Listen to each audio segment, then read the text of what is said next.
Shalom mes amis, nous nous retrouvons pour la deuxième partie du Dvar Malchut Vayechi. Et là encore, le Rabbi nous apprend à ouvrir les yeux et à voir le Hémet. Bien qu'on ait l'impression que le jeûne de 10 Tevet, c'est le début de la destruction du Beth Amikdash, le Rabbi nous prouve que c'est Dafka le début de la construction du Beth Amikdash, que c'est comme une graine qu'on plante dans la terre et qu'elle pourrit pour ensuite produire un arbre et des fruits. Alors c'est la même chose avec le jeûne du 10 Tevet. Par cet acte-là, par ce siège qui a commencé toute cette apparente descente, c'est pour ensuite mieux arriver à la construction du Beth Amikdash. Alors voyons maintenant le rapport qu'il y a avec la Parasha Vayechi. À la fin de la Parasha Vayechi et au début de la Parasha Shemot, nous voyons déjà la souffrance des Bnei Israël, le début de l'esclavage. Et on peut se poser la question, comment ils ont fait pour surmonter toutes ces épreuves? Et jusqu'à maintenant, comment on a pu rester ce petit peuple qui est toujours persécuté? Comment on a fait pour surmonter, pour traverser toutes les épreuves et être encore en vie à notre époque, alors que toutes les grandes puissances ont disparu, les puissances de l'époque ont disparu? Et là, le Rabbi nous dit quelque chose d'extraordinaire. Il nous dit justement que la paracha s'appelle Vayechi pour nous enseigner que Yaakov, il n'est pas mort, il continue à vivre, il est éternel. Comme c'est écrit, Yaakov émet, Yaakov l'omet. Et justement, parce qu'il est vivant encore à notre époque, même si ça nous paraît inconcevable, c'est par la force de Yaakov que le peuple juif peut continuer à vivre et à pratiquer Torah et Mitzvot. Et ce jusqu'à la Géoula. Yaakov a transmis sa force à ses enfants qui étaient tous des tzadikim, et cette force était transmise à chacun de nous jusqu'à maintenant.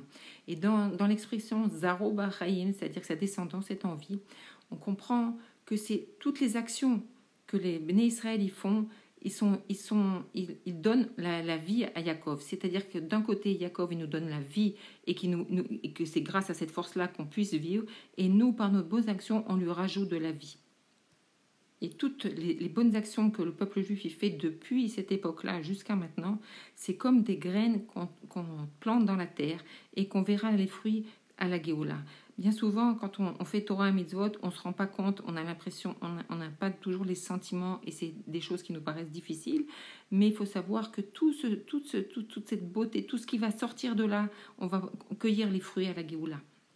Et donc, c'est ça le lien qu'il y a entre le 10 Tevet et Vayechi. Que de la même manière que le 10 Tevet, c'est comme la graine qu'on plante pour la Géoula, et que la descente des Bnei Israël en Égypte et le début de l'esclavage, c'est comme la graine qu'on a plantée pour ensemencer la Géoula. Bezrat Hashem, par toutes les actions que les Bnei Israël ils ont fait en Égypte et jusqu'à maintenant, on plante la graine de la Géoula.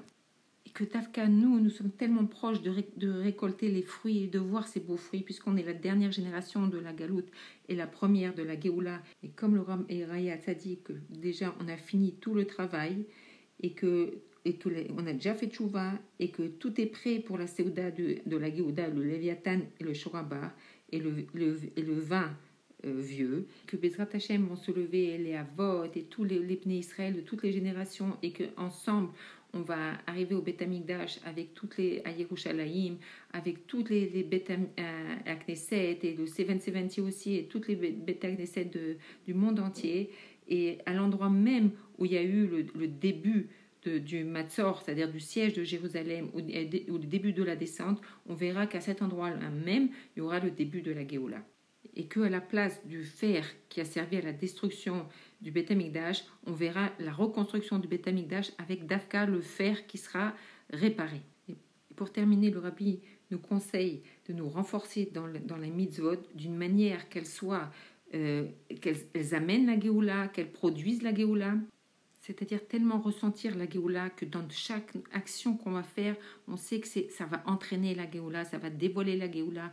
Et aussi dans le chinour de nos enfants, essayer de les éduquer de la même manière à ce qu'ils fassent les choses, même quand on n'est pas à côté d'eux, qu'ils ressentent la Géoula, qu'ils vivent la Géoula, et surtout avoir une éducation sans compromis, et que nous aussi on doit être des tokef et toujours essayer d'aller jusqu'au fond des choses et d'être émet comme Yaakov.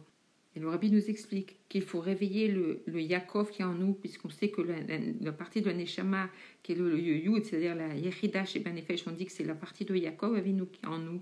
Donc essayer de la réveiller et que cette Neshama, elle nous influence jusqu'au pied, jusqu'au régel, puisqu'on dit que Yaakov, c'est aussi Ekev, c'est le talon. Et que donc cette Neshama, cette Yechida qui est en nous, la partie la plus haute de la Neshama, on arrive à la révéler, à la réveiller en nous et qu'elle nous influence jusqu'au talon, c'est-à-dire aux choses les plus petites qu'on va faire, qu'on sente la Géoula et qu'on sente que chaque chose qu'on va faire, elle a une portée éternelle.